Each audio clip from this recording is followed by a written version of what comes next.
Lights up bright, dope, Campbell Stadium is alive. Seminoles rise and fight to survive. Helmet gleam under that blazing sun. Florida State where champions run. Seminole sideline 365. Feel the roar, we're coming alive. Garnet and gold in the battle we thrive. This is our house where legends arrive.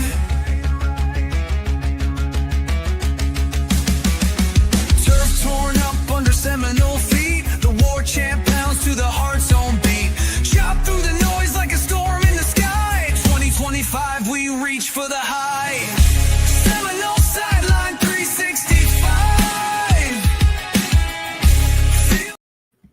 Welcome back to Seminole Sideline 365. My name is KB, and with me, as always, is the old man. It's great to see everybody tonight. We obviously got a lot to talk about tonight.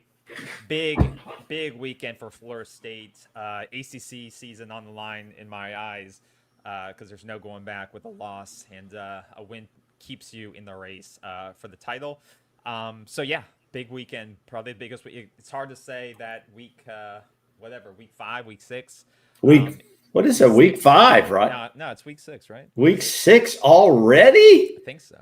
That's scary, you know? Yeah, week 6 of the season, but week 6 is it could decide if you're still on the road to the ACC title or not. Because as the charts told you last week during the UVA game, whoever won that game was 25% chance of going. But yeah, but you play the games every week, see what happens, and that's what we'll break down tonight. Before we get into that, though, we'll talk a little bit about final thoughts on UVA because we obviously had our post-game reaction show. So if you didn't see that and you want to see our raw reaction to that game right after, feel free to go back to that show and get our raw, candid thoughts there. But we'll do a little bit of recap, final thoughts before we head from that game heading into Miami, and we'll obviously do our breakdown, and then we'll wrap up. But if you guys have any thoughts, comments, anything, or disagreements, feel free to put them in the chat. We'd love to hear those. We'd love to see those. Or if you agree with us, even better. But before we get started, old man, I think going? Two things. First one in the comments section is the GOAT, the greatest of all time. The GOAT's in there early. He beat our 2 other real competitive guys, Mike and who I forget. Jalen's usually in there. Mike and Jalen, the GOAT snuck in there, buddy. It's like the president's race at the Nationals baseball games. You know, who's going to win? That's first thing up. The second thing, it's an exciting week. I've gone through a lot of Florida State and Miami games since I was a kid in the 60s all the way through the 70s when I was at school. Whether I was at the game, a couple of the games, or I was watching on TV, wide right, wide left, just heartbreaking stuff for Bobby Bowden. I'll never forget that one that went wide somewhere, and he was like stunned. He thought he'd won the game. Then he I guess he didn't watch the field goal, but it's an exciting week. This is what Florida State is about. You're playing your arch rival, Miami, and then the other one down the road, Florida. Mm-hmm. The worst you want to do in those games is split, where you get one, you can't lose to both. Okay. Yep. That will take a coach out. I mean, over the years that you've got to have a good record against your state rival. And that's pretty well known. It's like Michigan and Ohio State. You can't keep losing, to the opponent in that regard. But otherwise, everything's good. I'm getting geared up for the game. And, back as you asked about UVA, the UVA game, I'm still a little shocked by that.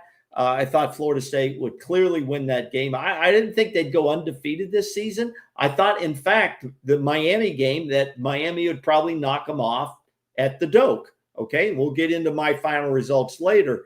But the UVA game, I expected us to win. But, there was some glaring statistics out of this game. And I just want to go over a couple of things. Mm-hmm. First of all, our first quarter in that game was horrible. We don't even talk about. We got 21 points in the second quarter, but we only got 14 points the rest of the way. We missed the field goal early in the third quarter, which if Jake Weinberg hits that field goal, it would have won the game in regular time. Those are 3 points. He was lined up perfectly. It was like 44 yards, something like that. He's got the leg. He didn't hit it. Now, he's a freshman. Is that going to come back to him in this Miami game? All right. He's a freshman kicker. This place is going to be lit at the Doak, and we can talk more about that later. But we would have won that game. But in that game, one of the biggest plays is Deuce Robinson had a career night there. Okay, a career night. He had 9 catches for 147 yards and a touchdown. And the bobbled ball, the bobblehead ball, I call it, bobblehead. Whatever it is, the call didn't go our way, and it's a ball he should have caught. Tommy Castellano put it right on the mark. We had 256 yards on 48 rushes. That should, with 3 touchdowns, that should be good enough to win the game, except you had 3 turnovers, KB. You had 3 costly turnovers. Yep. All right. Defensively, we had 2 sacks, but it was by a defensive back, Barker. Okay. It wasn't by a linebacker. It wasn't by a defensive lineman. Earl Little had a screw up early, but he had 13 tackles a game. Rawls played his butt off, had 11 tackles in that game. And so when I look at all of that, it's a shame that we didn't come away with a victory in that regard. Chandler Morris showed he could play the game, 26 of 35, 229 yards, 2 touchdowns, and 3 picks. So we got 3 takeaways, but it all evened out. Yeah. No, I think that was well said. Yeah, I mean, looking at things after the game, like you said, I think those things stood out. Obviously, what stood out too, I mean, the offense did its job, like you said. Only punted 1 time all game. You had a couple of turnovers, which didn't help your cause. Those are forced, but you still put up enough points to win the game. So even, I think there was chances to blow that game open a little bit more, which maybe doesn't go into overtime, obviously special teams. So, but we always said that if you turn over the ball on the road against teams that you should beat, that's how you get upset. And that's what happened. And these are themes that are going to go into how do you upset teams like Miami, that on paper, statistically on paper is better than you. How do you upset teams is you keep clean sheet, no turnover. So these are things that are going to continue on. Defensively, you played your worst game of the season by far. You didn't have the defensive effort that you had against Alabama. I thought the gang tackling or the group tackling was poor.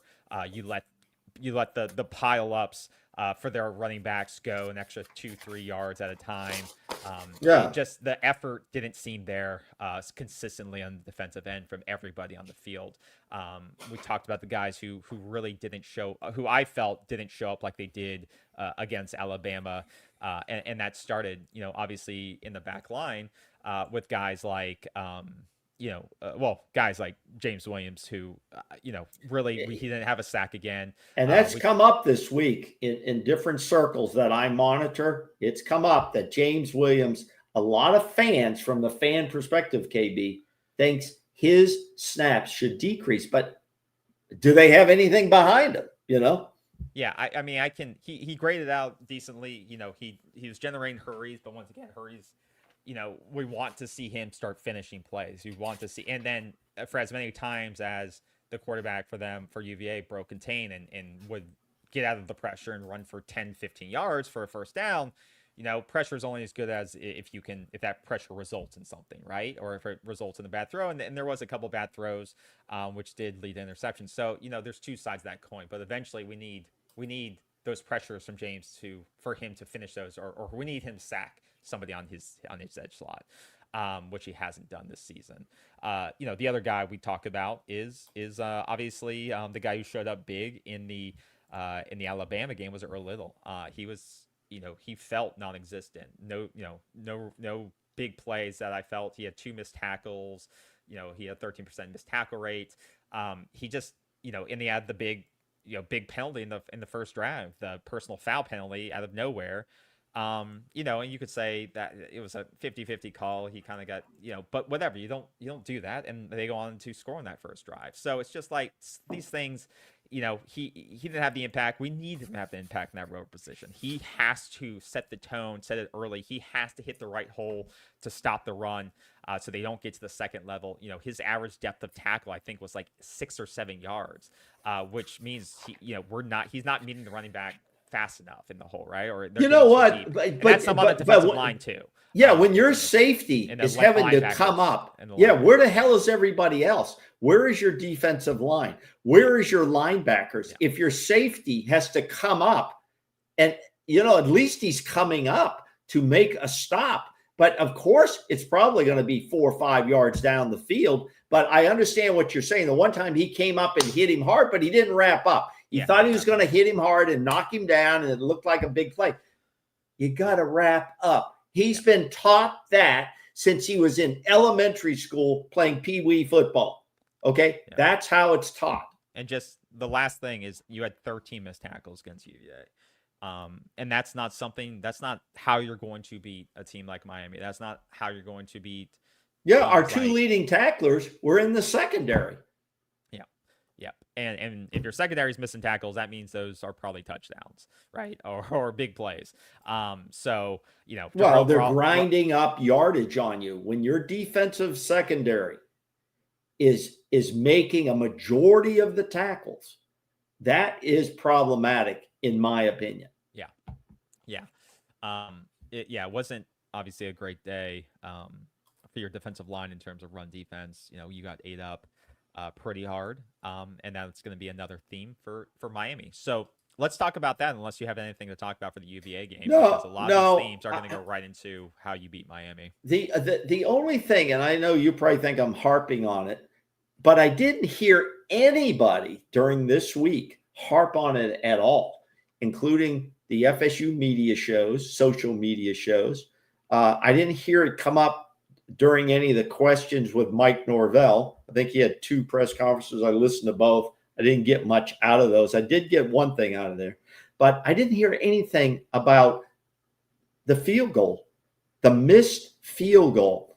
To me, it is very relevant to the outcome of this game. Now, as Mike Norvell said, well, there were 20, 25 plays that if they go one way or the other. I get that. That's one of the 20, 25 plays. However, this was a field goal that should have had a high percentage of being made. Okay. I'd say 75-25 that it gets made.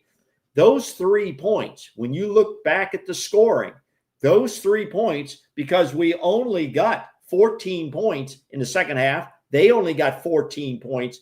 If we'd added 3 more, we win the game. Okay. There's a high probability with that field goal, we would have won the game.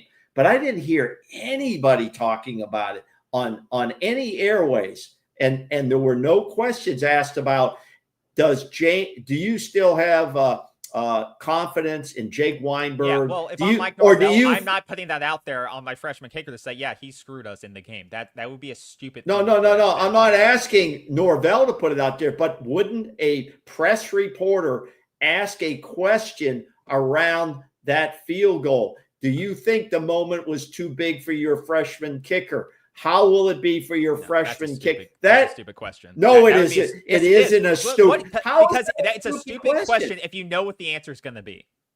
You think Mike Norvell's going to answer that question? No, I don't have faith in him. Listen, because if you know what the answer is going to be back to you, you don't ask the question. When is the last time you listened to a full 9, 10, 12-minute Mike Norvell presser? They ask him leading questions all the time. Well, that's the same type of question. You're asking them to ask another stupid question. It's not any different. It's not a stupid question. Yes, it is. Because you know what the answer is going to be. Okay. We'll delay that. We got to acknowledge right there, our man, big ears, Paul Fine Bum, and we know that's not Jeffrey Hill. Okay. Jeffrey, thanks for coming in here. You, Jeffrey. And Jeffrey. A $10 coffee tip for us there. Appreciate that. We appreciate that very much. Now let's read what Jeffrey has said in our super chat.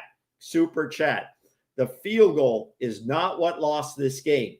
Oh, why are you taking me down, Jeffrey? Okay, you agree with KB. It's a lack of tackling on the deep, on the defense, defense inside the ball is what killed us in that game in the 2 fumbles. Yep. And that's exactly right. When you're playing a 3-3-5, guys have to come up and make plays when the you got 7 guys in the box, maybe 8 sometimes if you expect a run. Those guys have to stop that run. I agree with both of you and Jeffrey on that, but I do believe that the field goal did have big relevance in this game. Jeffrey, you're always welcome here. We appreciate you, and we appreciate your tip. Thank you very much. Good question. Good statement. Yep. And so with that, I'd say let's move into the Miami breakdown and what it's going to take to beat a team. Yeah. My last thing on this, KB, is it was our first ACC game. That's very relevant. Very relevant. Okay. And it's too bad that we didn't play better, a little bit better in the first quarter, or eliminate 1 turnover. As Mike Norvell said, 20 or 30 plays. That's usually say 2 or 3, 20 or 30. Come on. But it's too bad we let this one slip away on the road. So we'll turn the page. Turn the page. Yeah. And so, you move on to Miami, who's number 3 in the country now. Obviously they had a bye week last week, coming off a win at Florida the week before that. Or is it South Florida they play? Regardless, they've played one cream puff, Bethune-Cookman. They've played Notre Dame. They beat Notre Dame 27-24 at home. They beat USF, South Florida, 49-12 at home. And they beat Florida 26-7 at home. Bethune-Cookman at home, 45-3. We discount that just like I discount the cream puffs we've played. When I look at numbers, when I look at stats, I look at the big boys that we play, not the cream puffs, not the high school scrimmages. Okay. Yeah. But they've had every game at home. This is the first game this season on the road. Yeah. And, and even against both teams, both sides of the ball, Florida State, Miami have both played 2 Power 4 conference teams. Like you said, Florida, Notre Dame from Miami. Florida State's played UVA and Alabama. So both have played 2 major conference teams. And the stats do favor, when you break them down, they do favor in terms of Miami, especially defensively. When you look at the total amount of yards they're giving up, our defense, total defense, they do edge out Florida State.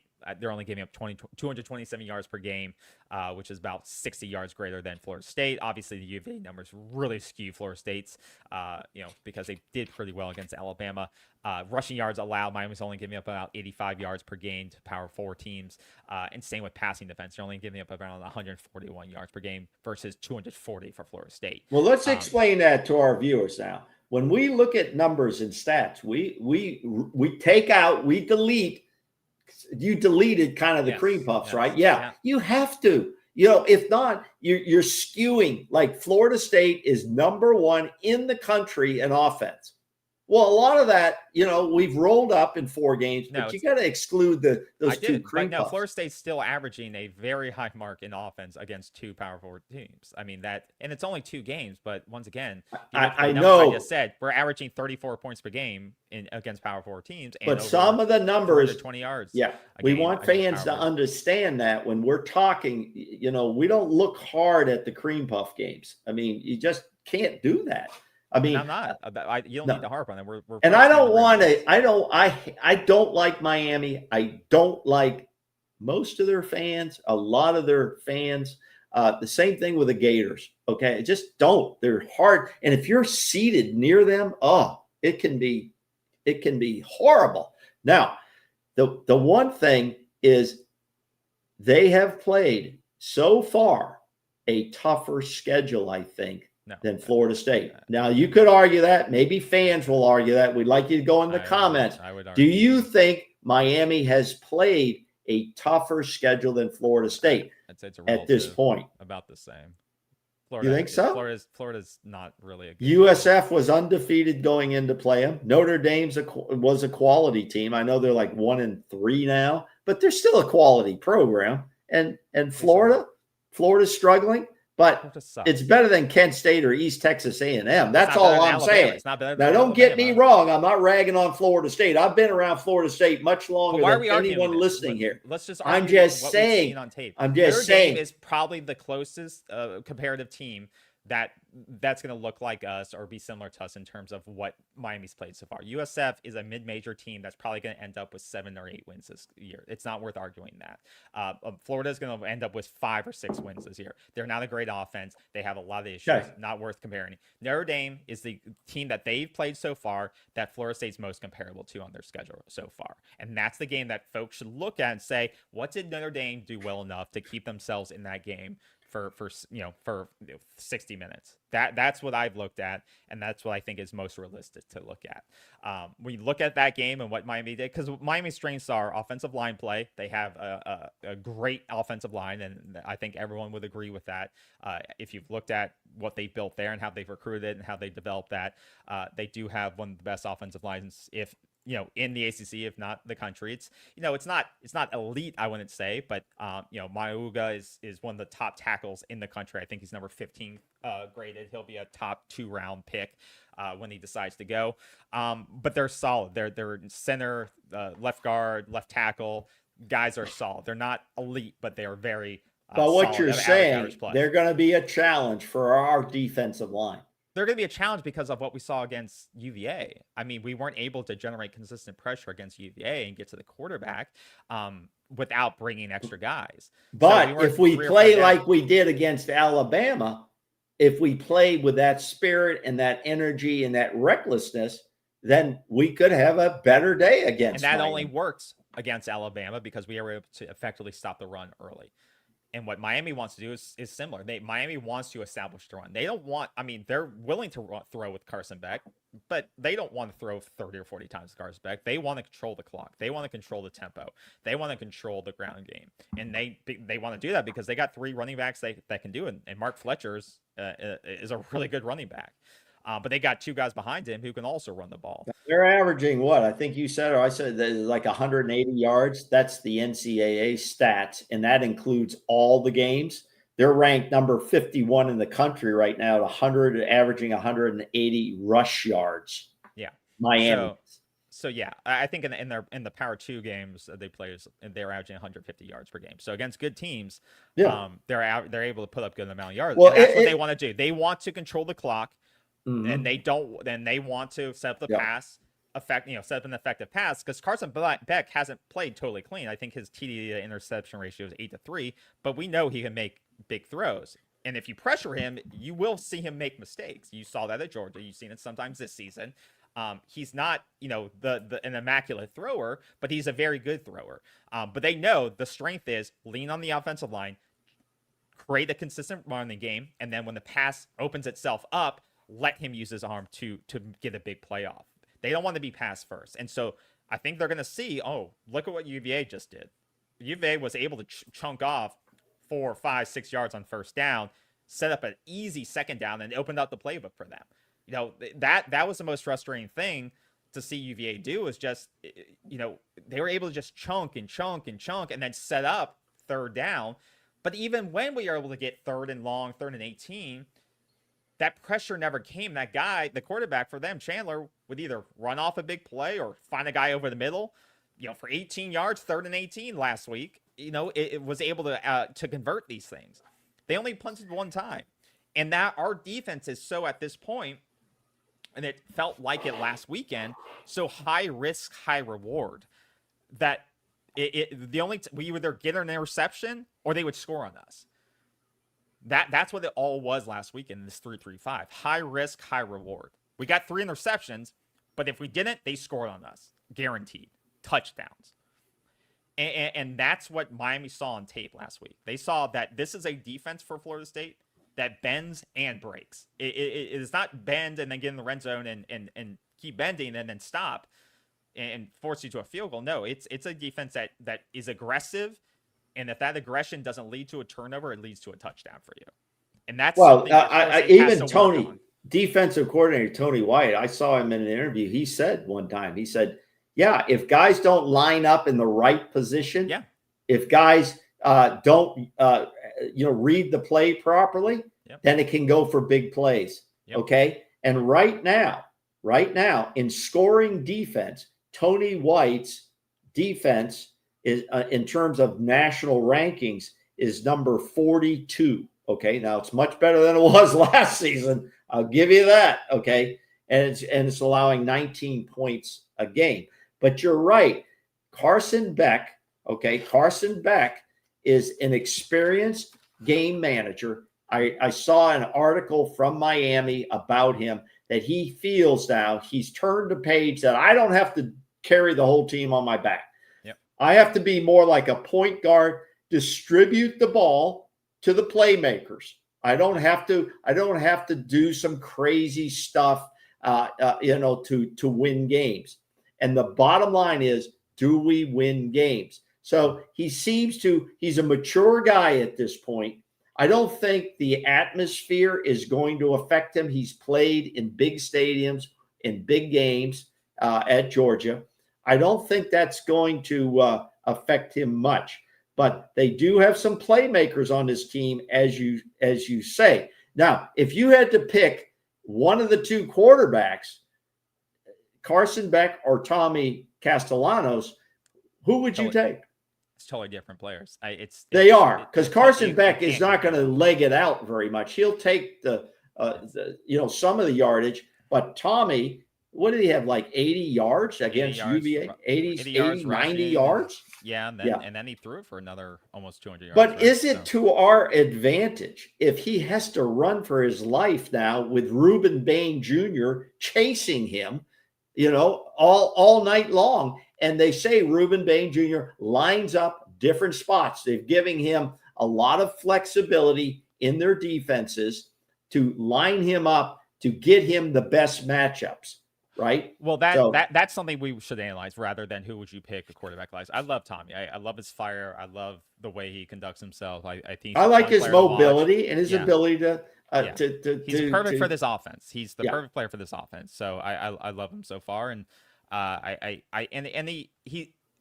thing that frustrates you, and we knew this coming in, is that he can't make all the throws. You see the throws you don't think he should make, he makes, and throws that he is a good college quarterback. Yeah. He's not going to be an NFL quarterback. Yeah, that is there's throws very that you're unlikely. God, man, you just hit the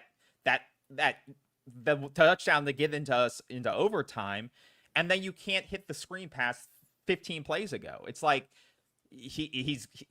that's him, and I understand that, and you can't get frustrated by it. That's just him. But Reuben Bain, that's the player, that's one of the key players that everyone's talking about, that we should be talking about, is because is there anyone on this team? How are they going to plan around him? I think it's going to be a lot of movement. I think it's going to be a lot of chip blocking with maybe Sawchuk, and I think it's going to be a lot of east to west, kind of that, because it didn't feel like against UVA, and I could be wrong. I may need to rewatch, but Florida State wasn't able to get to the edge a lot against UVA, right? I didn't think they were able a lot. It was a lot running up the middle, and that was working. So I can't. Well, we had. We had tons of yardage in that game. No, and that wasn't the issue. But I think against Miami, you're gonna want to try to spread and make that line run. Make Reuben Bain run, because if you're just sitting back there trying to run up the middle, I think Reuben Bain's going to be a pain in your ass all night, because he is an elite player, more elite than anyone else UVA we saw on UVA's team. I think that's fair to say.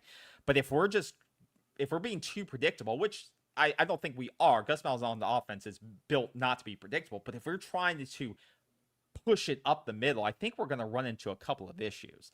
I think we're going to try to go a lot more east and west rather than what we did with UVA, because I think we're going to have to try to wear Reuben down a little bit, or try to cause him confusion so he can't just tee off on the running back in the back, or make that play action a little bit too predictable, because he does scare me. He absolutely scares the crap out of me. And like you said, if they keep moving him around, you don't know where he's going to line up. And they might move. They might have the flexibility to have Tommy roll away from him. If Tommy sees him, at the last second lined up on the right side, maybe Tommy can, rotate to the left side, roll out to the left. There's certain things you can do to counter him and his speed, because I'm not sure our tackles are going to be able to handle him all night long, one-on-one. Like you say, we might have to have a tight end or someone chip on him, just to knock him off balance. So that's going to be a very interesting cat and mouse game between Gus Malzahn and the defensive coordinator at Miami. Yeah, and I want to say about Ruben Bain too is that he's one of the top graded players in the entire country, regardless of position. There's some articles, and I shared it with you. Yes, you did. I read it. Is that people are saying that he should be in line for the Heisman Trophy. No, that's not going to happen. It's not going to happen. But to comparison, what I'm saying is that guys that were Chase Young had a defensive grade of a 96. Ruben Bain this year so far, I think, has a 95. That's the type of impact player we're talking about. And Chase Young hasn't become anything in the NFL. He got hurt. My Commanders, he got hurt, drafted. It was a whole issue. But that's the type of impact. If you're not watching him week out, this is the type of impact he's had this year. Same with like Aiden Hutchinson at Michigan. These are guys that were invited to the Heisman ceremony, and this is the type of player we're going to have to try to stop this weekend. Oh yeah, if we can't control their defensive front, including Ruben Baines Jr., if we can't control that piece of real estate, it could be a long night. Because if Tommy has to hurry and throw balls, that could lead to problems. And what scares me is because Gunnar Hansen has not played very well. He's played well enough. Yeah, his grades are inconsistent. He's giving up a lot of hurries. He's not giving up a ton of sacks, which is good. And the reason you're not seeing a lot of sacks is a lot of it's because of Tommy. It's like with Jordan Travis. Yeah. You didn't see a lot of sacks given up, but you saw a lot of crazy plays happen because of the ability of Jordan Travis. And that's similar to this year. You're not going to see a ton of sacks because of the ability of Tommy Costello. Yeah, if you put Tom Brady back there who can't move around much, or DJ Ugalele. Or DJ. Yeah, I mean, a guy who can't move around, which is now the model for both NFL quarterbacks, whether it's Lamar Jackson or the rest of them. They got to be mobile. They got to move around when they have to. They got to make a play with their legs. Tommy Castellanos does that.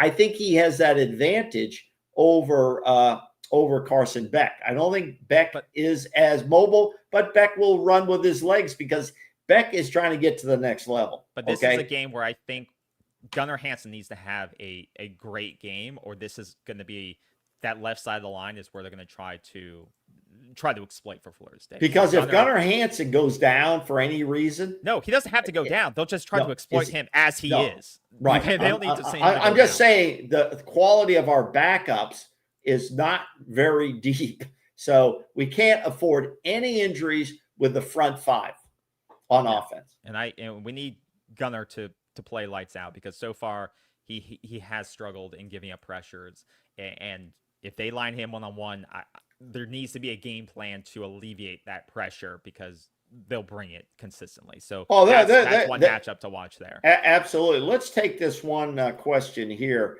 because I think we can talk about this now, because I do have a little information on this. What are the GOAT says, what are the odds of us playing Amari Williams at defensive end? Okay. It's 100%. Okay. Well, no, you know what? That question somehow came up. I don't remember how it was phrased, but Mike Norvell addressed that today. And he said, first of all, I would like to see a permanent shift of Amari to the defensive side. As you and I talked before, he's not getting a lot of snaps at tight end where he's being targeted, where we think he has a lot of ability. They obviously think they need help on the defensive edge, and Amari is their guy. So Norvell said he's going to see action on both sides of the ball, okay? But he seemed to say that he's going to see more action on the defensive side of the ball, and that was said today in the press conference. So I expect him. I wish the hell they would just move him to where you need him. He is not needed, in my belief, and I don't think in yours. I don't want to speak for you. He's not needed in the tight end room. He is needed at the defensive edge room. Okay, that's where he's needed. Let's so look at it this way: he only got 3 snaps last week on offense. On offense, yeah, and on offense. On defense, he got 7 snaps. So he already got an uptick in snaps. His season high in snaps on defense last week, and his season low on offensive snaps last week. So it's trending in that direction already.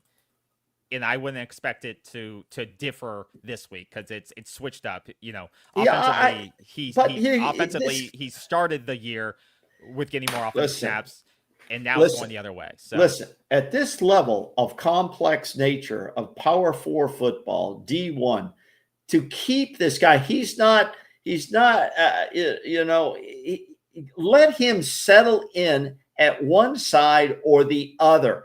I think if you don't, you're going to lose this guy. Okay. When the end of the season, this guy's going, God, I can't even settle in.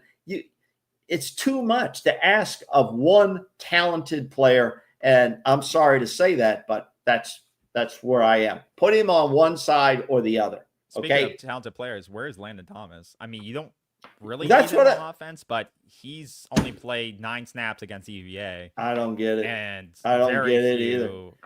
You're going to lose some of these guys. I mean, they're not playing here. They can play someplace. So, but offense is where you have more of the talent right now, and obviously you're scoring points, so it's not like you're missing impact. But we brought it up.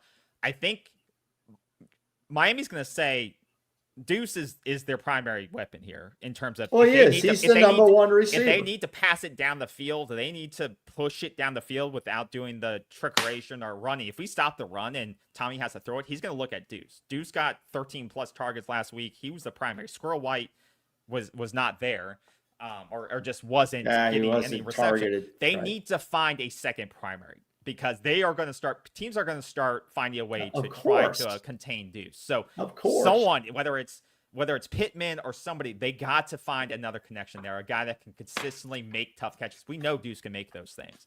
All right. There's got to be other places on the field. I had a note. Who's the guy they're high on, the freshman receiver?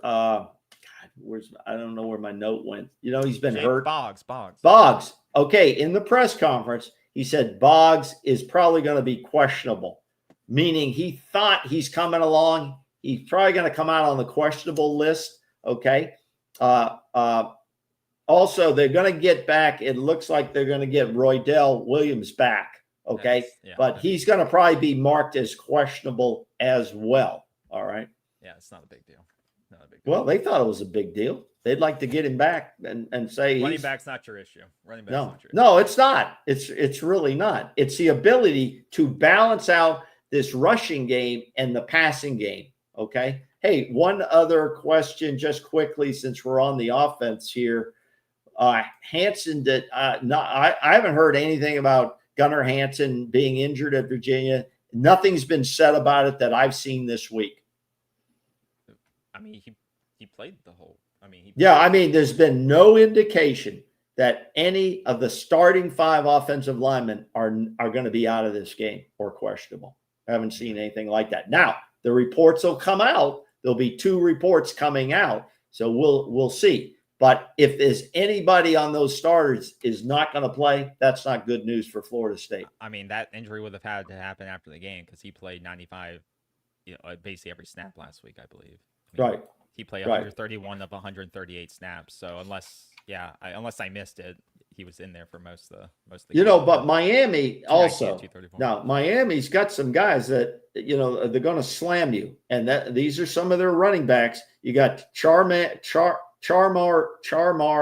Brown. He's a sophomore. He's got 206 yards on a season, but their guy you got to really watch is Mark Fletcher. Okay. Yeah, Mark Fletcher's a junior running back. He's got 388 yards so far this season. He's the bell cow. Okay. He's going to get a majority of the carries. If he's being effective, he'll get relieved by Brown. The thing I looked into is Mark Fletcher can also catch the ball out of the backfield. Yep. And what did we see again with Virginia? The wheel route with the running back. Yep. We've got to watch that when they can match him up against a linebacker. Okay. Yep. They caught Herring on that. I don't know if Nicholson will be, you would think Nicholson could run with these guys, but I don't know. So Mark Fletcher can catch the ball out of the backfield, and I expect that to happen in this game. And wide receivers, what do you got on that, KB? Yeah, receivers, I think it's, they got a number of different guys. There's no guy they got Malachi Tooney is obviously the guy. Tooney and C.J. Daniels. Yeah, and they got the kind of like you can see here, a similar number of targets and receptions. And between those two, KB, they've got 40 catches between those two guys, and Daniels has got 3 touchdowns. Yeah. Now, the guy that I want everybody to watch in this game on Saturday night, what is it, 7:30, is the tight end. Now, he's got 8 catches. I think it's 8 or 9 catches. He's got 8 catches. Elijah Lofton.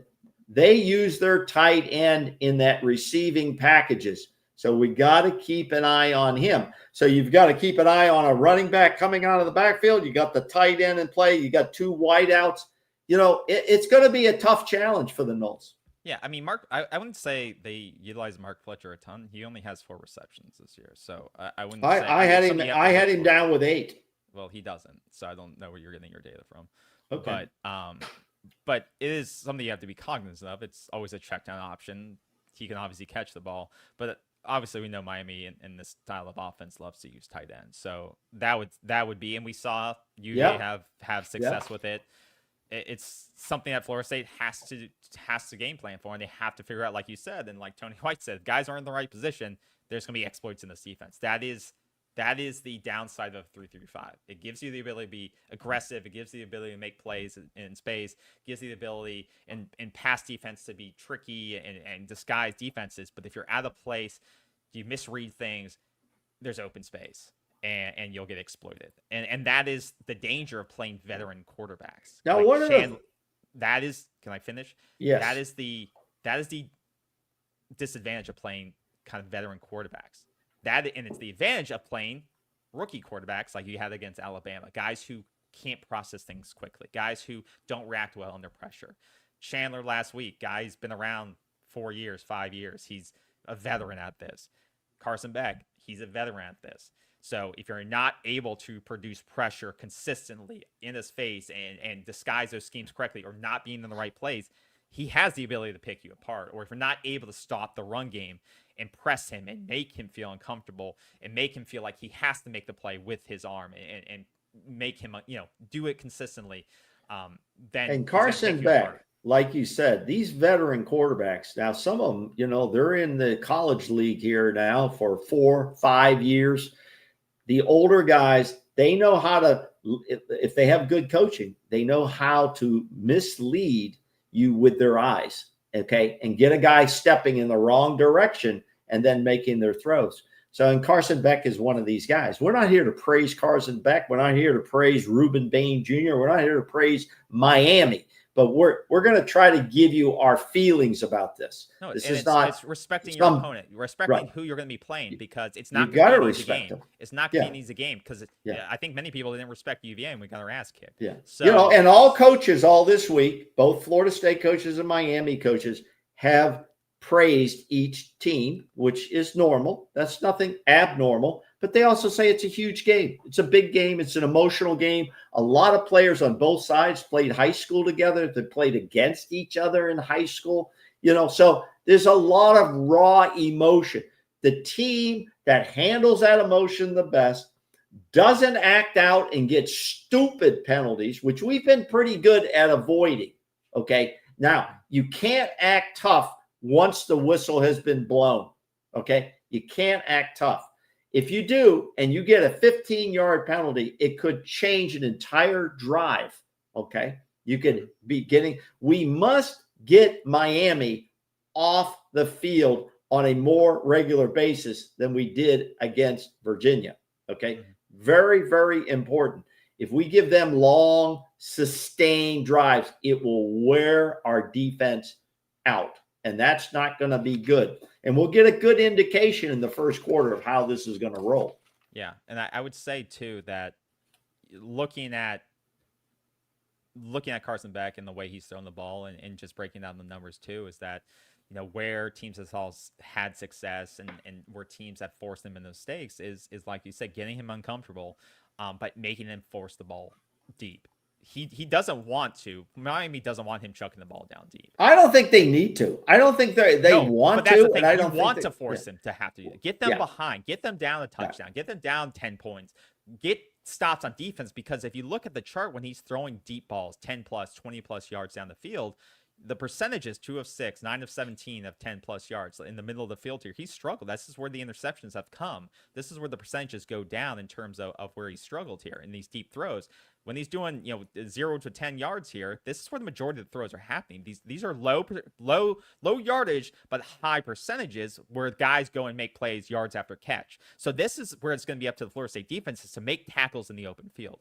Get guys down, no extra yardage. Make the open field tackle. Limit the yards after catch. No 3-4 yards. Gang tackling. Getting multiple bodies on one guy.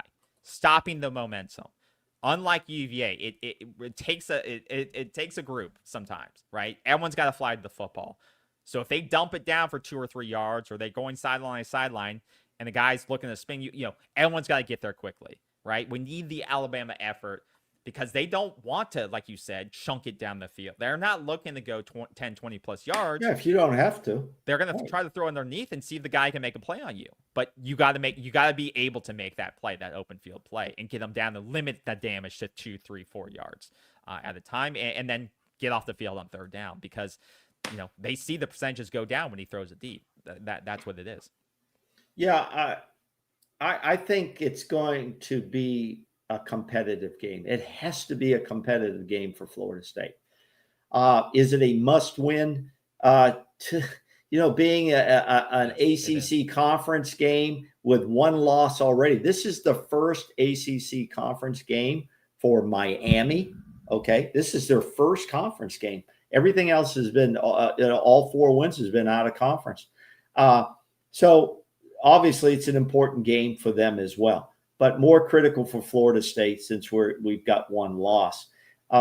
It's also, if we do lose this game, it's important that that we be competitive. Okay, I don't know what's the spread at this point. Anybody know what's 4.5? I think it's 4.5. 4.5. Okay, so the odds, Vegas betting, and all the betting people think it's going to be a close game, and especially when Miami's on the road for the first time. We can only hope that Mario Cristobal makes some stupid coaching decisions, which I think there'll be some critical coaching decisions by both coaches in this game.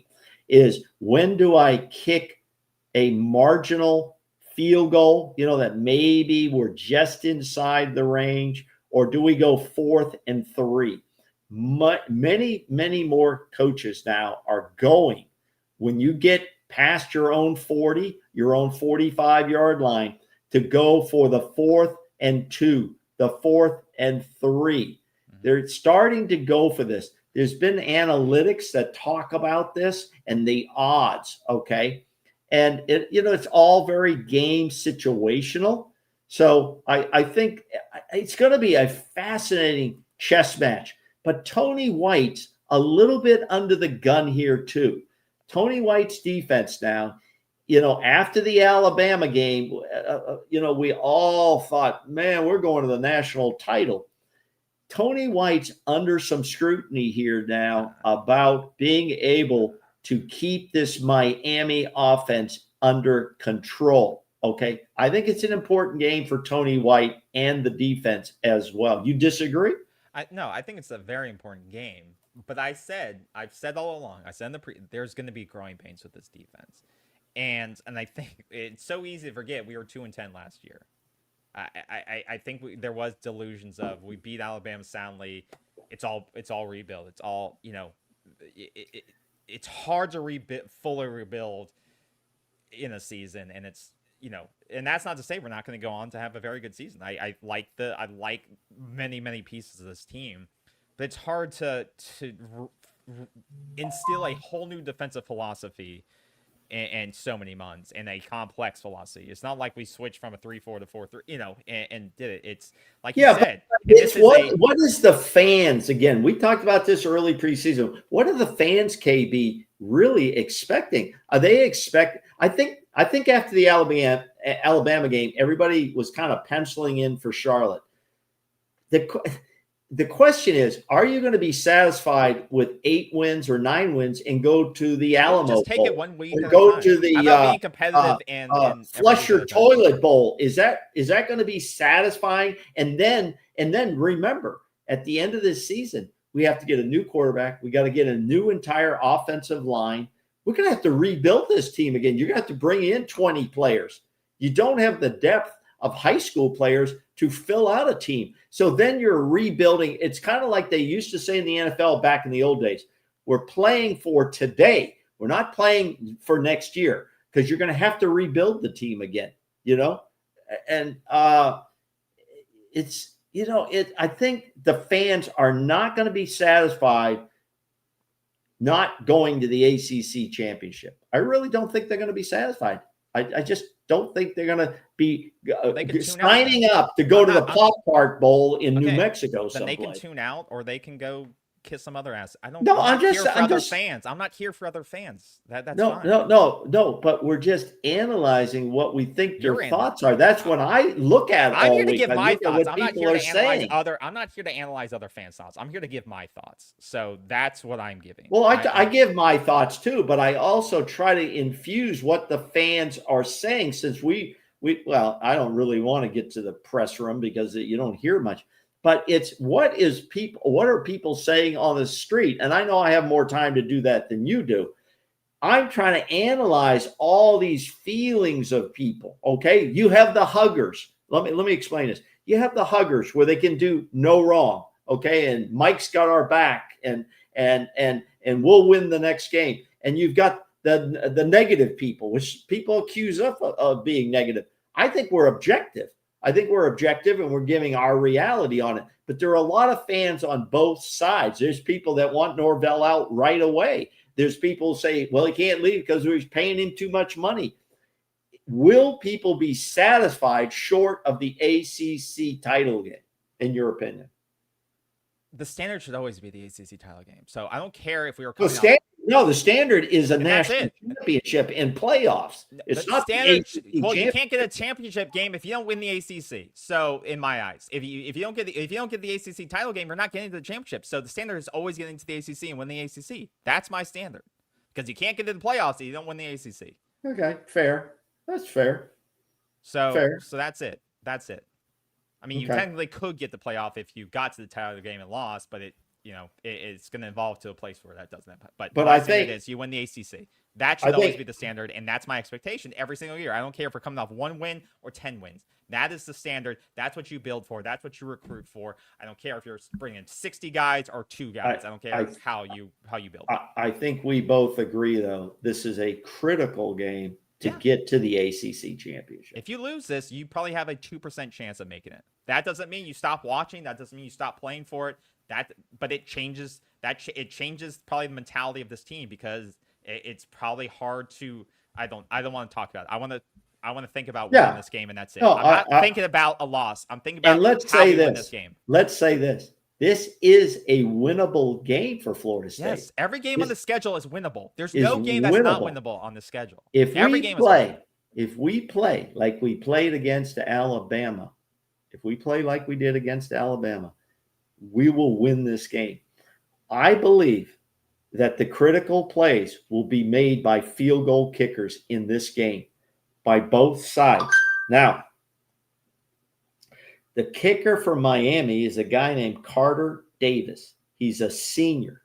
So far, he's 4 of 4 on field goals. 4 of 4 on field goals. Jake Weinberg is 3 of 4, and he's a freshman. Senior versus freshman. I'm kind of wondering if that's going to be a critical factor in the closing moments of this game, because Vegas has it like 4-point spread. He was also 2 of 7 last year. So Okay. he was 28% last year. So I'm just saying. these are kickers are kickers. One guy can go 1 for 4 this week, sure. and then next week he can go 4 for 4. Guy can beat Yeah. 27% last year, like Miami's kicker, and can be 14. 4 And for 4 our this year. kicker's in the NFL for the Carolina Panthers. That's what I'm saying. So I would. Yeah, they have a psychological. I'm not game. going to sit here and analyze a kicker because that was 27% last year. You don't need to analyze it. You don't need to analyze it. All I'm special saying teams is matters. Special teams matters. I think special teams can matter, and we haven't talked about the punt returns. It got better against UVA. It was okay, but that could be a critical factor in terms of the punt return game, punt coverage and punt return game. I thought it was better last week. I thought it was. Better. I thought it was acceptable. The question is now with Jalen Lucas, what is his role? And people were talking about this during the week. What is his role in this offense on more.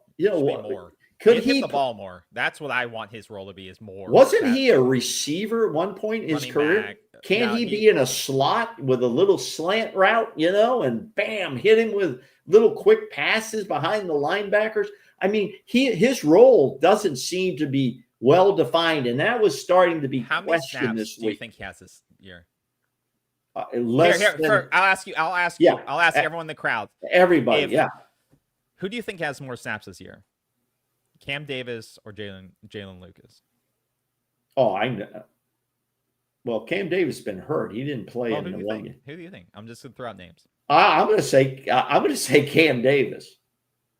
No, it's Jalen Lucas. It's Jalen Lucas. But I bet he's had I bet you Jalen Lucas has less than a dozen carries or possessions touching the ball so far this season. I'll give you context. Jalen Lucas has 35 total snaps this year. 35 total snaps. Cam Davis but you're 24. I'll give you another player. Jacob Rizzi. Do you think he has more or less snaps than Jacob Rizzi? Oh, less. He does have less than Jacob Rizzi. Yeah. He only played one play. Willie Suarez. Willie Suarez has more snaps than Jalen. Because he had the two cream puffs. One less snap. He has 34 snaps. Okay. So that's where we are with Jalen Lucas right now. Willie Suarez only has one less snap than Jalen Lucas does this entire season.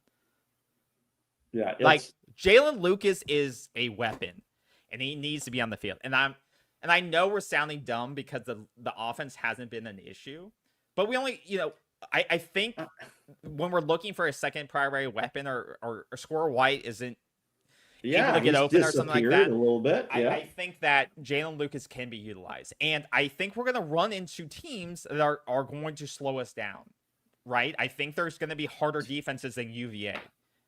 And I think Miami's going to be one of those defenses, and you're going to have to look for weapons. I think hopefully Jalen's a gadget player. He's one of Gus's gadget players. And so I don't want to overreact to say Jalen Lucas hasn't been utilized. And maybe it's because it is the teams we're playing. We haven't had to overly utilize him. But I think this is a guy you're going to want to lean on more and more as you get into tougher competition like Miami, when you are looking for those tough yards. You're trying to, because I think he's a weapon, and I think he should be getting more carries than Willie Suarez. He only played against. Yeah, he's a walk-on. He's a walk-on and stuff. Yeah, like all that. those guys were. But I think Jalen Lucas deserves more than 35 snaps in 4 games or 5 games. I don't think they've figured out his. I don't think they believe he can run between the tackles, or and then put him in at a slot receiver. Yeah, go back and look at what the Patriots did with a couple of guys that didn't look like they should even be in the NFL as receivers, and they had a hell of a career with Tom Brady. I mean, I don't get it either, and I bet you Jalen Lucas doesn't get it either. No, I don't know how to answer that one. But once again, I think the issue with this offense is they expect, if in a receiver position, you have to be willing and able to block. And he's so small, I don't know if he can effectively block. You're going to see a lot of Sawchuk and Cromar rushing the football. Those are going to be your 2 primary carriers in this game. Those are the ones they have the most confidence in at this point. Who do you think the third running back will be to get the most carries in this game? So it's a good question. It was actually surprising to see Keziah Holmes, yeah, he that had was 32 yards and 2 carries, and he disappeared. yeah, it was surprising to see him get in the game. He just pops up. Maybe he out of got nowhere. injured again. Maybe because he was injured before. Maybe he you can easily do that, you know. Yeah, he just pops up out of nowhere. I mean, it's yeah. After those two, Cam Davis, I don't know if I think he's out still. I haven't seen the list. The list comes out tomorrow, right? Does it come out? No, I think tomorrow. it usually comes out probably tomorrow. Tomorrow. I think you're going to need another back who gets yards after contact, and that's How about Singleton? He's yeah, going to probably, transfer the hell out of here. He's not going to be on this team next year. It would. Well, He's I'm gonna be not out of talking about this shit. You're talking about who's leaving. Let's talk about who's here and who's on the Well, roster, that's who's true. going to play. That's So true. I'm going to go either with Sam or if Cam's healthy, I would say Cam or Sam. Those guys get yards after carry, have been showing that, and we need guys who are going to get yards after contact. So I would go with those two as my third down or as my third running back in the rotation. But you know, Chroma and Sawchuk have been doing the thing, and I really like those two together. I love Sawchuk. Why do I have this feeling that Cromar is going to have a breakout game against Miami? He's going to really light it up, and he's going to show the country in a nationally televised rivalry who he is as a freshman. As a freshman. Hey, we're going to have our greatest signal callers. Who is it? Chris Fowler, and I think it's Kirk. Joe Tessitore. Kirk, you know. Oh, God, please. That guy needs to be in a mafia movie someplace. Joe Tessitore. No. Joe Tessitore Spaghetti Restaurant. I would love Chroma to have a big game and have his break. Yeah. He runs hard. We know that. I mean, his run. He has 127 yards after contact. Yep. Him and Sawchuk have the most. They have combined 250 yards after contact. Those guys are monsters, and they run hard, and I love those guys. Sawchuk, he's got to watch the fumbles. Fumble this week. He's done. He won't fumble anymore. Yeah, he had one. That's fine. He's got. I like him. I love him. And the only thing is, of the two, Chroma's the more explosive running back in terms of, I think, open space. So that is Sawchuk's not a breaker. If he gets open space, he's not going to run you down the sideline, right? And that's how he is. He's a kind of bowling ball. He can make the cut, but he's not going to break it off for 80 yards, right? Chroma, I think, could do that, right? I think he has more of that fourth or fifth gear. Yeah, where he has that elusiveness if he finds open space. We haven't seen that. We just need to keep moving the chains. Keep moving the change. You've got Deuce and Danzy to help stretch the field. Okay, when they're in the game, their safeties have to respect that. I don't think they're just going to play man press on those. And when I say that, I want to talk quickly about what I heard in Tony White, our defensive coordinator, say after the Virginia game. They were asking him, we're not getting a lot of pressures on the quarterback, a lot of sacks on the quarterback. We have 2.5 for the season. Miami only has 2.5 too. Okay. Now. But they, okay. But Tony White said, well, that's because Virginia was getting the ball out of the hands of the quarterback very quickly on pass plays. And I said to myself, well, if that's the case, what is your counter to that? And it seems like the logical counter would be more man press or press man, whatever you want to call it, defense, cornerback on the receiver. Because if a guy's got to get rid of the ball quickly, if you can disrupt the receiver from getting into his pattern just for a step or two, that can really throw it all off. Why wouldn't you transition into something like that a little bit more? You can't just keep running zone then, right? Yeah. If they're completing it and the guy's getting rid of it quicker. So that's any thoughts on that? I had that thought. I thought one of the callers brought it up last week in the post game is that we will have the phone calls open in our post game report on Saturday night. Yeah, I forgot if it was Corey or someone who called in and said that. the zone wasn't working, and they kind of He refused to did switch out say to that. man. But then someone said that the reason they're not switching to man is that we can't cover man. And Well, I don't I it, and I no, don't come on. know if that's true or not. I don't think he said that, but someone else tweeted that I and don't know said I how don't he know would know if that. they're afraid to switch the man to man because they're afraid of getting beat deep. I don't know. I don't know. Well, then you better get some new cornerbacks. I mean, I new don't know. secondary people. If you can't, because Also, listen, the the sack numbers we NFL, have the Miami has NFL 13 is sacks in the season, so let's just clear that up. what? Boy, I'll tell you what. That's not what I saw. That sacks on the quarterback. I'm getting these stats. The stats I got are from the NCAA. So I'm going to check that out where you get your, that doesn't make some sense. I'm getting for PFF. Okay, that's interesting. PFF has that, and NCAA has something else. So interesting. But back to your argument. I don't think anybody knows that if what's his name, Jerry Wilson. If Jerry Wilson cannot play man-to-man press, if he can't do that, he's not going to be in the NFL. Well, I think he may be a nickel in a zone in the NFL, but he's not going to be in the NFL long. Deion Sanders played mostly man press. He was assigned to the number one receiver on the field. If you lined up over there, Deion lined up over there. If you lined up over here, Deion lined up. Your number one cornerback generally plays press man against the number one receiver. That's what they want because they know that's how they get paid.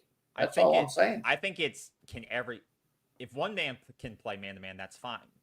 But everyone's playing man to man, they could expose someone else who can't do it, right? So there's always someone to attack.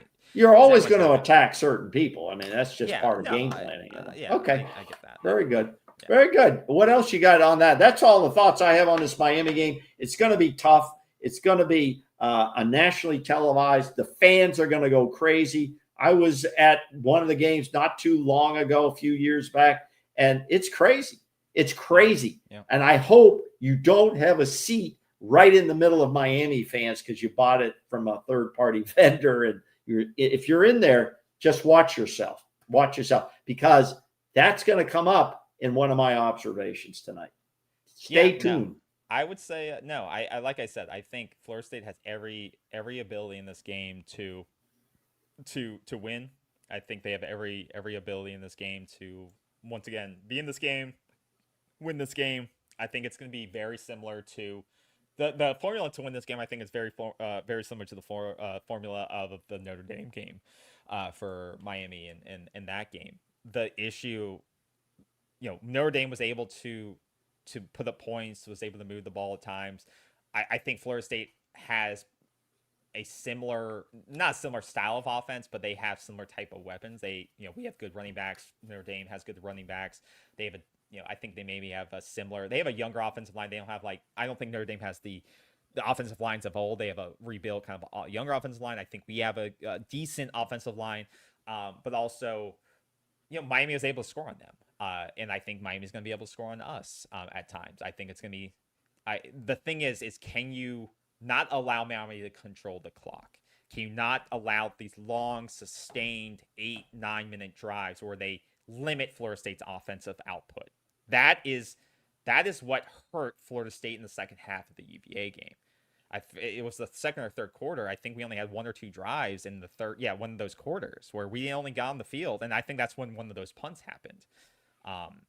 And that's where one of the things, had a turnover in the red zone in the first half. And so that's the thing. If you turn over, that's a lost opportunity, right? If if they hold on to the ball for 9 minutes, you may only get one opportunity in the half or two opportunities in the half, or, so we cannot allow for Miami to run for 4 yards, because that just eats, and they'll be fine with that. They're not going to run tempo, I don't believe. I think if we're giving that up, they'll just chunk, and then, they'll punch it in. Now, one thing for Miami, they haven't been super effective in the red zone area this year. That's one area of deficiency is in the red zone. They haven't always thrown touchdowns. They have been a little deficient in there, but Florida State on the flip side has given up a good amount in the red zone, as we saw against UVA. So that is where if this defense can find a way to get off the field, and not give up those long drives. They have to give this offense a chance to score to keep us in this game. Oh yeah, we have to have as many possessions as we can get our hands on. It'd be nice to get a 1 or 2 turnovers,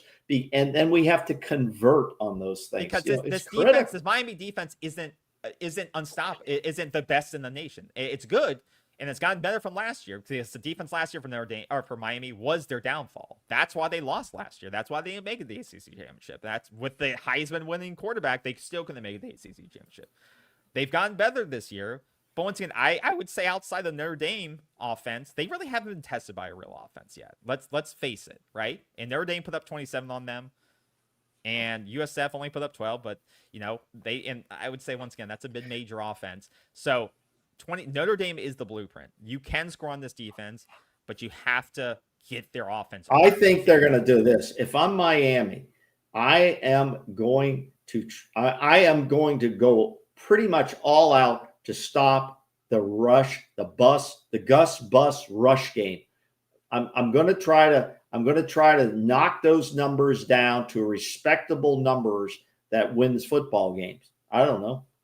We're averaging over 300 and some yards in rush game. You know what I mean? So I take it down to 100.5, but give yourself a chance. They're going to bring people up and they're going to challenge Tommy Castellanos to throw the football and to throw it effectively throughout the game.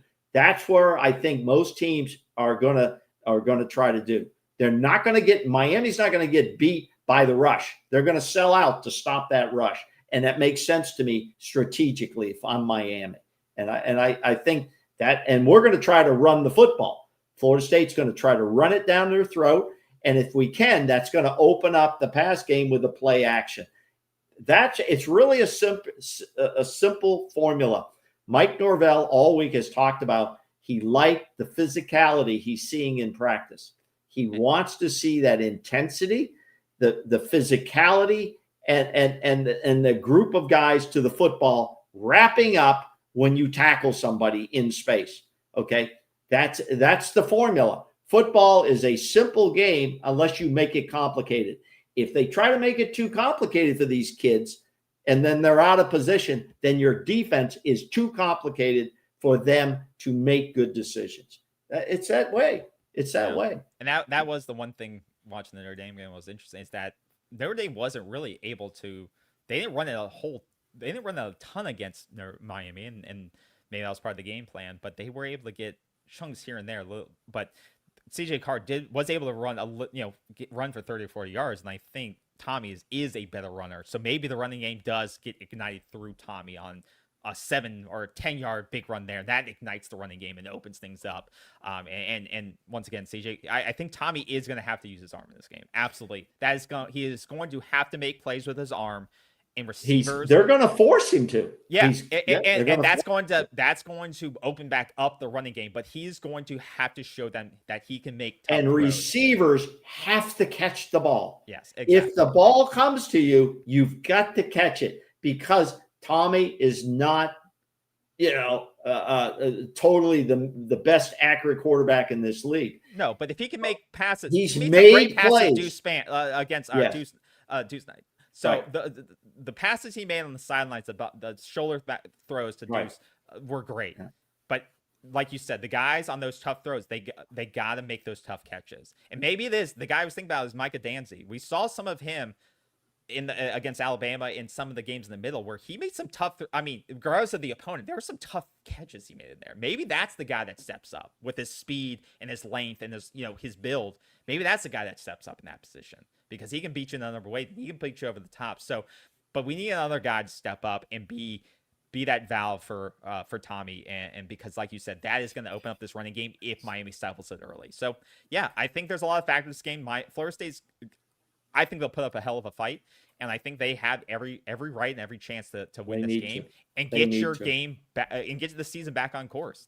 It allows you, if you win this game, you can put UVA behind you and you start moving forward again. That's what this game means to you. That you can start moving forward again and look forward to every other opponent on your team, on your schedule. If not, then we start having the bigger conversation. But let's not think like that. Let's think about the win. Do your job because you have every opportunity, every person on your team is capable. Like, you have the right roster to beat Miami. You have the right coaches. You have everything. And you just got to execute. And that's what we talked about against UVA. If you don't execute the game plan, you'll lose. And they didn't execute against UVA, and that's why they lost. Do the same thing. It comes down to the same thing. You don't need a better quarterback. You don't need a better running back. You don't need a better receiver. You've got the pieces.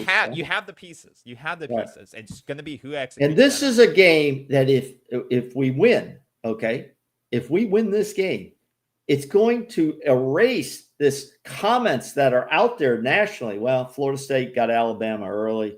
They caught them by surprise. Florida State's not that good. That's why we slid so far down the polling, right? It was a huge slide down because there's no respect right now for what we did against Alabama. It was all erased in this double overtime loss, okay? In a game we should have won and needed to win. But so with that, Florida State can bring it all back into focus. The Noles can bring it all back into focus with a win against Miami at the Doak on national television on Saturday night. It's going to be one hell of a battle. Yep. One hell of a battle between coaching staffs and players. Absolutely. All right, so tune in for that. 4.5 points is the current spread. So if you want to bet on that, go ahead and bet on that. I do not do that. For anyone that cares, both. No, I learned my lesson last week. Okay, yeah, for anyone that cares, both teams are 3-1 against the spread this year. So yeah, you have a pretty good shot either way. All right, so with that, we are going to go into our special segment that we call the Old Man Observation. So. This is where I tend to cut him off at times and rant. So I give him now 3 minutes. And now remember, 3 minutes. We're not going past that. Let him go through his 3-minute rant about non-FSU, whatever it is. So feel free to comment though. You can comment. All right, start. 3, 2, 1, go. Go. Okay. Guess who's coming back to tally? Coach Jimbo Fisher is going to be back in the house. He's going to be there with the ACC huddle crew on Saturday. They're going to be down in one of the parking lots. I think it's lot 8, maybe 10 to 12 in the morning. And he's going to be there. They're going to have some other former Noles there and Canes, I think, there on the stage on the ACC. Listen, let's not beat Jimbo up. He's not the big problem on this program as much as people think. And I don't think, we should sit there and just boo the hell out of him. Don't do that. That's my recommendation. That's my observation. Let's dress it up. Let's take the high road, not the low road. Okay, Jimbo Fisher, welcome back to Tallahassee. And he's looking for a new head coaching job. And I think he's gonna find one. Okay, next up. You got your polling, okay? Florida State slid down. The number 1 team in the country is the Ohio State Buckeyes. I think that's a good pick. I think it's fair. Their offense is struggling a little bit, but they got a lights-out defense. Number 2 at 5-0 as well is you got the Ducks. The Ducks just beat Penn State, and Penn State, now they're on the coach there at Penn State. He can't win the big games. But the Oregon Ducks, Dan Hanning, he's got them rolling, and I think this is a good pick for number 2. Okay, let's go down to the number 3 team, and you're gonna hate this one. Your Miami Hurricanes. The Canes are coming to town. Florida State has a chance to really knock off the number 3 team in the country, and I'm saying they do. Jake Weinberg makes up for Virginia and kicks a field goal. A walk-off field goal, Noles win on that one. Okay, and then number 4, big surprise. Lane Kiffin, he could be the next coach at University of Florida with those Gators. Lane Kiffin on fire. So what if his daughter's dating the guy who plays linebacker Weeks for LSU? Who cares? The guy was throwing up on the sidelines. He's probably tired of the whole thing. Ole Miss knocks off Brian Kelly and the Tigers. Big loss for Brian Kelly. They're on his ass too. But Lane Kiffin flying high. He comes in at number 4. I don't know about that ranking at number 4. I don't suspect he's going to end up in the top 10 by the time this season is over with. And then who do you think's the number 5 team? The number 5 team in the country? The Oklahoma Sooners, even without their number 1 quarterback, John Mateer. He's out, extended loss due to injury, but they've got an experienced guys, played a little bit there. They hope to hold on to that number 5 position. They're 4-0. I think that's probably a little high ranking for them. I think they're going to slide too eventually here. So let's move on to my final observation, KB, and this is it. Okay, this is it. I don't like to lecture, but in this case, I need to. The Colorado Buffaloes were fined $50,000 and being punished by the Big 12, that's their conference, for inappropriate chants when they were playing BYU. They lost to BYU 24-21, and their fans and their students and fans were chanting blank, blank, the Mormons. Inappropriate for any students or fans for any team when young men on both sides, opponents and your team, are playing their hearts out. We don't need to be throwing things at players. We don't need to be yelling stupid chants that hurt people's feelings. It does no good, and it's mostly by fans and people who've never played a game in their life. They don't understand the nature of competition.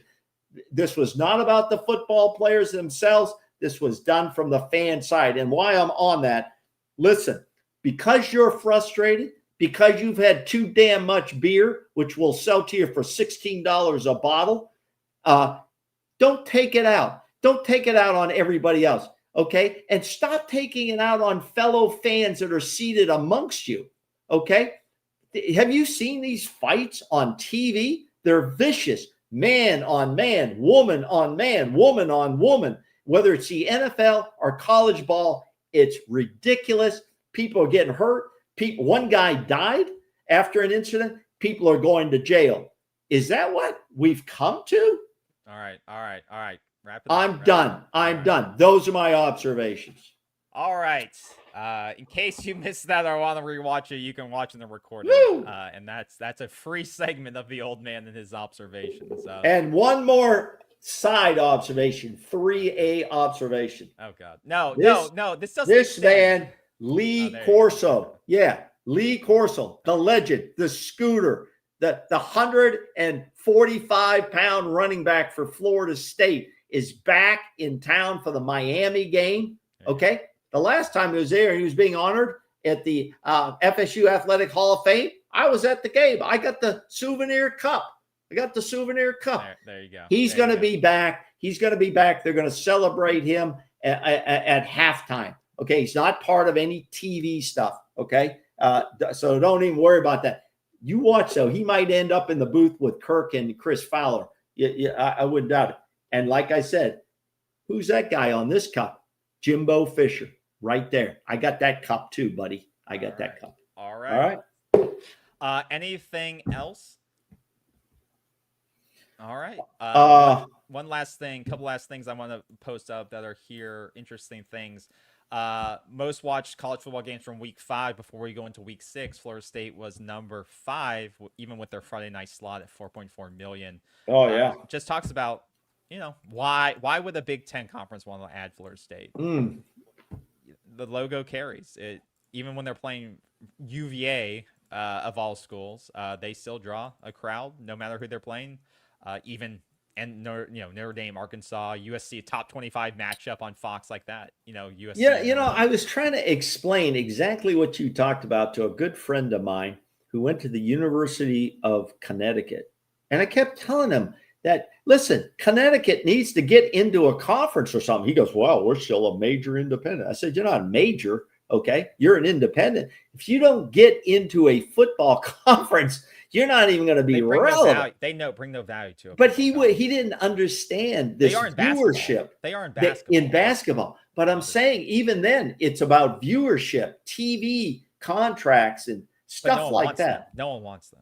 Yeah, that's what Like I mean. they may not have a choice. that's the issue because Yeah. they used to be in the AAC or something. So I believe. Yeah. But Okay, and then here's finally, one more last thing- question. Okay. One more question. Is Barker going to play? I've heard nothing that he's not going to play. We don't have the list. It'll probably come out tomorrow. So Yeah. look for it there. We need him to play. I would say that. And shout out to Henry Wiggins, a loyal fan here. Henry, nice Yeah. to see you on the program. Yeah, I think it would hurt for him to play. For him not to play, I'm sorry. Yeah, not to play. Definitely someone that's needed. And once again, we're gonna need our DBs to play. I don't expect Miami to be throwing bombs deep, but I think every player on that team is going to be expected to make contributions, and losing him would be a blow. But once again, it sums up to we need an Alabama type of effort on Saturday, and I would expect it. If you can't get up for that rivalry game, if these players cannot have that level of effort, but I want controlled chaos. I don't want punches. I don't want personal foul penalties. I want what you had against Alabama, where you set the tone, you set the level of effort. Every player is on every tackle. That for 60 minutes, where you basically make them quit. Like you had Alabama, you made them not want to play football. You made them not want to run the football anymore against you.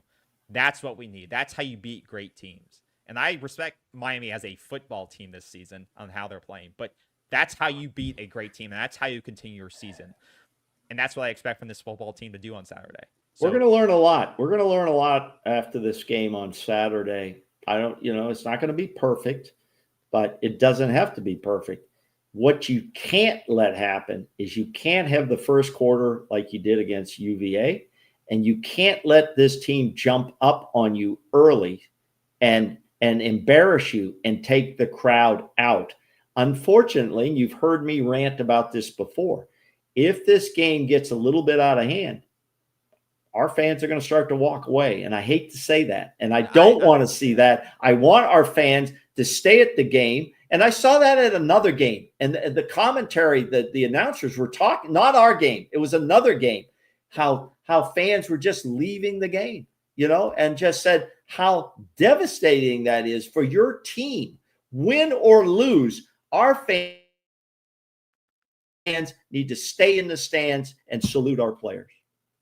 And stay away from losers like this guy here who's already discrediting Florida State's Alabama win. Because fun bomb. And this is why this is why I don't watch ESPN anymore, other than he's an entertainer.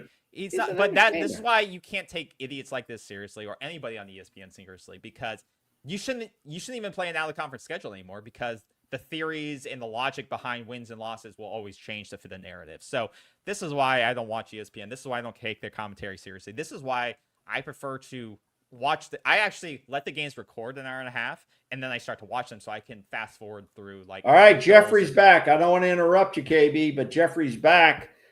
Jeffrey says, mix it up on defense, get any pressure, any way you can make Miami make a mistake, and put the pressure on Miami, and we can win it by being more physical. Jeffrey, and once again, you can't just allow yourself to get beaten up and dinked and dunked and gutted up the middle and stuff like that. I'd rather go down swinging and aggressive than just getting chunked and chunked. Thank you for your contribution. Thank you, Jeffrey. Thank you for that, and thank you, Jeffrey, for the contributions in the comments, and thank you everybody for the comments tonight and interacting with us. I'm not gonna. Well, Jeffrey, your head and everything, but thank you guys for everything. Once again, enjoy the game on Saturday. If you're going, be safe. Enjoy the stadium, obviously, and everything in Tallahassee. Have a great day there, a great weekend there, and we'll watch a hell of a football game. And we'll hopefully see you after the game for a post-game reaction. I'm getting a new foster dog on Saturday, so and the phone line will be open. And the phone line, yes, I'll hopefully be there, but the old man will definitely be there. We will see you then. So thank you all again. Have a great rest of your week, and we will see you on Saturday. Take care, everyone. Go Noles, and we will see you soon. Go Noles. Seminole sideline 360.